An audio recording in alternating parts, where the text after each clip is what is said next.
Head constable Venkataramayya. నేను 30 ఏళ్ళుగా సినిమాలు తీస్తున్నానండి.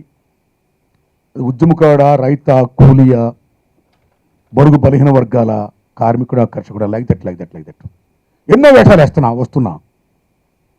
అనేక సార్లు పోలీస్ సోదరులు అన్నా ఎప్పుడు మా గురించి సినిమా తీయబెట్టే, మాకు ఎగ్నిస్ట్ తీస్తాబెట్టే, ఎప్పుడు మాకు ఎగ్నిస్ట్గానే వేషాలు వేస్తాబెట్టే, మా వేషం కూడా వెయ్యన్నా అని ఎంతో ప్రేమగా అడిగారండి చాలామంది పోలీస్ సోదరులు. అప్పుడు చెప్పేవాడిని, సార్ నేను తీసేది మీకు ఎగ్నిస్ట్ కాదు, వ్యవస్థకు ఎగ్నిస్ట్గా. ఉద్యమకారులు పోలీసులు ఏమి యాక్చువల్ ఎనిమిస్ కాదు, ఓ తల్లి బిడ్డలు. వాళ్ళు ఫైట్ చేసుకుంటే బికాస్ ఆఫ్ ప్రభుత్వ ప్రజా వ్యతిరేక విధానం ఎగ్నిస్ట్గా ఉద్యమకారులు ఫైట్ చేస్తుంటే ఫ్రంట్ రోల్లో మీరు వస్తారు కాబట్టి the fighting is going on. నన్ను మీరు అర్థం చేసుకుంటే వాళ్ళు హ్యాపీగా అర్థం చేసుకున్నారండి. అలాంటి నా కోరిక ఈ హెడ్ కానిస్టేబుల్ వెంకటరామయ్య ద్వారా చాలా గొప్ప వేషం ఇచ్చి తీర్చినందుకు పాత్రికేయ మిత్రులారా మీ అందరి ముందు ఆ నిర్మాత దర్శకులకు నా వందనాలు చెప్తున్నానండి. ఇక ఈ సినిమా విషయం ఏంటంటే మానవ విలువలను ఆర్థిక విలువలు డామినేట్ చేస్తున్న దశలో మనిషి పరిస్థితి ఏమిటి, అలాగే కుటుంబ పరంగా కానీ, దేశపరంగా కానీ, ప్రపంచపరంగా కానీ మొత్తం డబ్బు డబ్బు డబ్బు డబ్బు డబ్బు డబ్బు మార్కెట్ మార్కెట్ మార్కెట్ మార్కెట్ ఇలా మార్కెట్ మయమైపోయిన ఈ దశలో డబ్బు లేకుండా మనిషి జీవితమే మనుగడ సాగడం చాలా కష్టపడుకునే దశలో అసలు డబ్బు లేకుండానే చేస్తే పోలా అనే మహోన్నత థాట్ని ఆయన నాకు 1 year బ్యాక్ చెప్పారండి. ఇవాళ నరేంద్ర మోడీ గారు ఏమైతే పెద్ద నోట్లు రద్దని, క్యాష్లెస్ సొసైటీ అని ఏమైతే అంటున్నాడో, అవినీతిని పారద్రోలాలని, అది 1 year బ్యాక్ ఆయన చెప్పాడు నాకు. ఆ థాట్ నచ్చి, ఆ పాయింట్ నచ్చి ఆయనకి నాకు అనుబంధానికి నేను ఈ సినిమా చేశాను సార్. ఈవేళ నేను సెట్లో చూసిన కానీ, ఆయన ట్రీట్ చేసే విధానం కానీ, ఆయన డైరెక్ట్ చేసే విధానం కానీ, నిర్మాతగా రాజీ పడకుండా బేపచ్చకు ఖర్చు పెట్టే దశ కానీ నిజంగా చూస్తుంటే నేను మురిసిపోతున్నా. ఏంది ఈయన ఇంత ఖర్చు పెడుతున్నాడు, ఆయన ఇంత రాజీ పడకుండా తీస్తున్నాడు, ఇలా డైరెక్ట్ చేస్తున్నాడు అని నాకు చాలా ఆనందం వేసింది సార్. అప్పుడు నేను చాలాసార్లు స్పాట్లో చెప్తున్నా, అయ్యా నేను ఆర్ నానమూర్తిని 15 ఏళ్ళు బీభత్సంగా దుమ్ము దులిపా. నా సినిమాల సంవత్సరాలు, గోల్డెన్ జూబులీలు, 100 days బీభత్సంగా ఆడే బళ్ళు, ట్రాక్టర్ లారీలు 15 ఏళ్ళ పెట్టి నా పరిస్థితి మహాసముద్రం ఇస్తున్నానండి. ఇదే దశలో మీరు నాకు హెడ్ కానిస్టేబుల్ వెంకటరామయ్య ఇచ్చి మీరంత ఖర్చు పెట్టడం సమంజసంగా లేదు అంటే, నారాయణమూర్తి నేను డైరెక్టర్, నిర్మాత, నువ్వు యాక్టర్వి, నువ్వు బ్రహ్మాండ యాక్షన్ చేయి, నేనేం ఖర్చు పెడతా అని రాజీ పడకుండా అంత ఖర్చు పెట్టి సినిమా తీసినందుకు మనస్ఫూర్తిగా నేను అభినందిస్తున్నాను సార్. ఓ రకంగా చెప్పండి, నా సినిమా కెరీర్లో ఈ ఫిల్మ్ ఫ్రెండ్స్ ఇంత బడ్జెట్ చిత్రంతో నేను తీరేదు, నేను బయట కూడా యాక్ట్ చేయాల.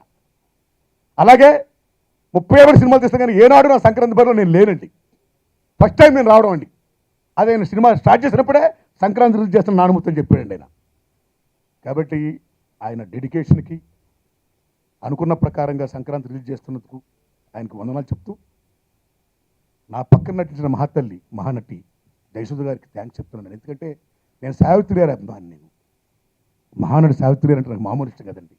మళ్ళా వారి తర్వాత నాకు నచ్చిన నటి సహజ నటీమణి, ది గ్రేట్ యాక్ట్రెస్ జయసుధ గారు.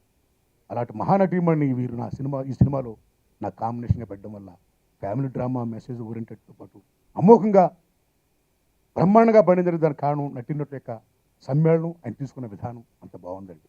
ఏదో పాస్ అవుతున్న ఆశతోనే ఉండే, ఏదో 35 మార్కులు ఆయన ఎప్పుడు నాతో అంటున్నాడు, నానమూర్తి నాకు 33 మార్కులు చాలని ఆయన అంటున్నాడు, 35 చాలని నేను అంటున్నా. వచ్చాయని కూడా జనం పాస్ ఇస్తే ఇంకా వెరీ వెరీ హ్యాపీ అండి. సో అలాగే ఈ సినిమాకి ప్రజాకవులు గోరు టెంకన్న కానీ, సుద్దల సుధీర్ గారు గొప్ప పాటలు రాశారు. వందమ శ్రీనివాస్ గారు బ్రహ్మాండంగా మ్యూజిక్ చేశారండి. అలాగే కెమెరామెన్ సుధాకర్ రెడ్డి గారు బ్రహ్మాండంగా తీశారండి ఆయన. అలాగే ఫైట్ మాస్టర్ సతీష్ గారు, డాన్స్ మాస్టర్లు శివసుబ్రహ్మణ్యం గారు, ఆర్ట్ డైరెక్టర్ బాబు గారు, 24 క్రాఫ్ట్స్ అందరూ కూడా పండగలకు చాలా హ్యాపీగా, ఆయన ఎప్పుడు స్టార్ట్ చేశాడా, ఎప్పుడు ఫినిష్ చేయాడో తెలియకుండా అంత ఆనందంగా జరిగిపోయింది సార్ షూటింగ్ మొత్తం అంతా. సో అంత బాగా జరిగింది. అందరికీ నా వందనాలండి. ఈ దశలో ముఖ్యంగా మనం మాట్లాడుకోవాల్సింది ఏంటంటే, పండగ బరిలో అటు మెగాస్టార్ చిరంజీవి, ఇటు యువరత్న బాలకృష్ణ మధ్యలో ఆర్ నానమూర్తి పీపుల్ స్టార్ అంటున్నారండి. అది వందనాలు మీ అందరికీ. వాళ్ళకి నాకేం కంపేర్ లేదు brother. Is megastar, is Yuvaratna, I'm people star, no comparison. ఎవరిదో వాడది. అయితే నా విజ్ఞప్తి ఏంటంటే, మనస్ఫూర్తి చెప్తున్నా, నేను శ్రీనివాసరావు అడుగుతున్నా, సార్ మనకేమైనా థియేటర్ దొరుకుతున్నాయంటే ఫ్రెండ్గా అంటే ఇప్పుడు దాకా ఒక్క థియేటర్ కూడా దొరకలేదు నానమూర్తి అంటున్నాడు ఆయన. ఏడుపు వస్తుంది బ్రదర్, నిజంగా ఏడుపు వస్తుంది. ఎందుకు ఏడుపు వస్తుందంటే, ఇది నేను యాక్ట్ చేసిన సినిమాని పక్కనట్టండి. ఎప్పటి నుంచి మేము మొర పెడుతున్నాం, గోల పెడుతున్నాం, మాలో యూనిట్ లేపడం వల్ల మాది కాగ్గోలు అవుతుంది. లీస్ట్ అనేది దారుణంగా ఉండడం వల్ల బీభత్సంగా మొత్తం ఆక్యుపేషన్ అనండి ఏమనండి థియేటర్ మొత్తం అంతా కొంతమంది చేతుల్లో ఉండిపోవడం వల్ల చివరికి ఈవేళ ఏదైతే భారీ చిత్రాలు ఉంటాయో భారీ పబ్లిష్ ఉంటాయో ఆ సినిమాల్ని మ్యాక్సిమం వేసేసి చిన్న సినిమాలకు థియేటర్ లేకుండా చేయడం అనేది చాలా దుర్మార్గమైన చర్య అండి.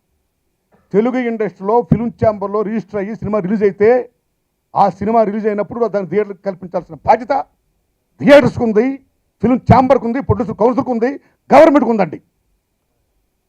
ఈవేళ ఇంకా థియేటర్కి ఏమీ ఇవ్వట్లేదు అంటే మ్యాక్సిమం ఎందుకు అలా చేస్తుందండి?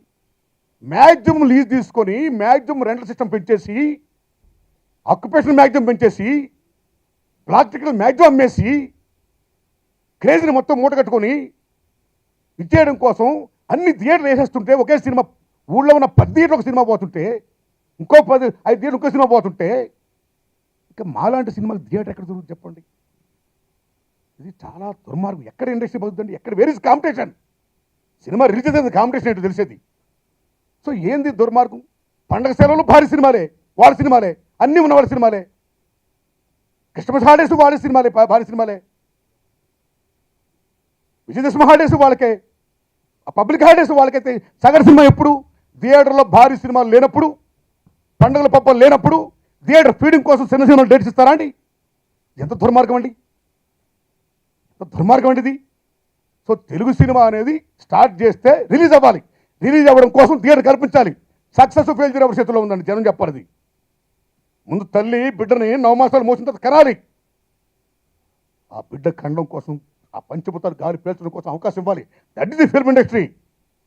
కాబట్టి నేను విజ్ఞప్తి చేస్తున్న ప్రొడ్యూసర్ కౌన్సిల్ని, ఫిల్మ్ ఛాంబర్ వారిని, పండగ సంక్రాంతికి ఎవరు ఏ సినిమా రిలీజ్ చేసినా సరే ఊళ్ళోకి 20 థియేటర్ ఉంటే మాకు భారీ చిత్రాల్లాగా, బీభత్సమైన బడ్జెట్ చిత్రాల్లాగా అలాగా అన్ని థియేటర్లు మాకు ఇవ్వద్దు.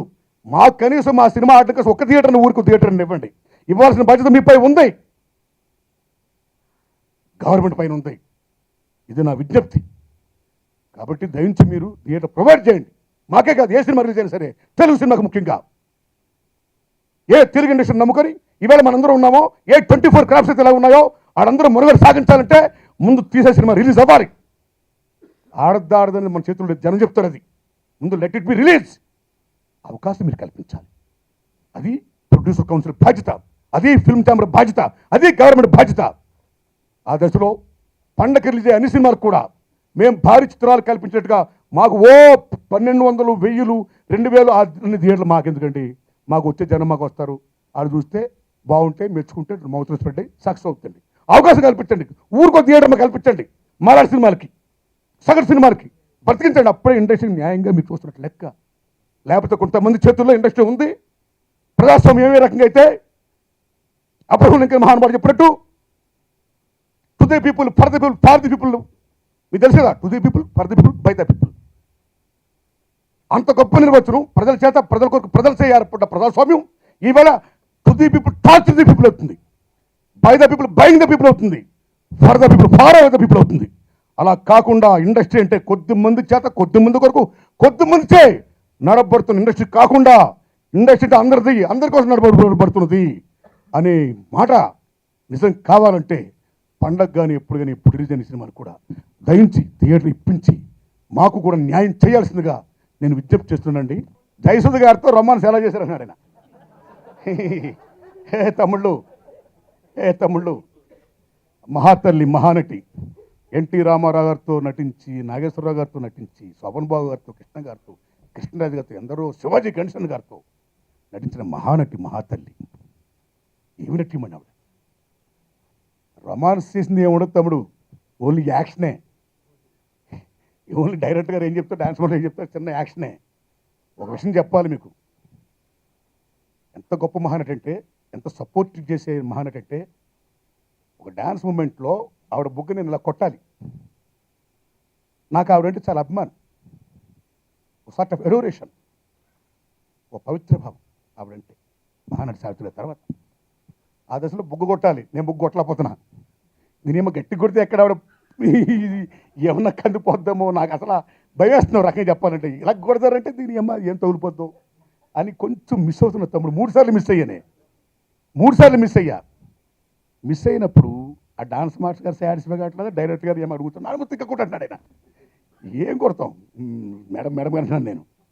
ఎంత గొప్పవాడంటే చేయనానుమూర్తి నా మాట నీలో కొట్టు అని అంత గొప్పగా సహకరించిన మహానటిమణి. నేను సినిమా ఇండస్ట్రీలో గౌరవించే ఇప్పుడున్న తరంలో అంటే ఆ రోజుల్లో మేము కె బాలచంద్ర గారిని, మా గురువు గారిని, బాపు గారిని, రాఘవేంద్రరావు గారిని, విశ్వనాథ్ గారిని ఇలాంటి ఉద్దండ మహానుభావులు చూశాను. ఆ టైంలో నాకు మా గురుగారు అంటే చాలా ఇష్టం అండి. ఎందుకంటే కథా స్క్రీన్ ప్లే, మాటలు, డైరెక్షన్, యాక్షనే కాకుండా ఆల్రౌండే కాకుండా ఆయన ప్రతి సినిమాలో కూడా ఒక ఏదో message. That is the greatness of Dasan Andro my Guru. It's my feel right. నాకు మా గురుగారు ఇష్టం, మీకు రాఘవేంద్ర గారు ఇష్టం, తప్పే ఉంది.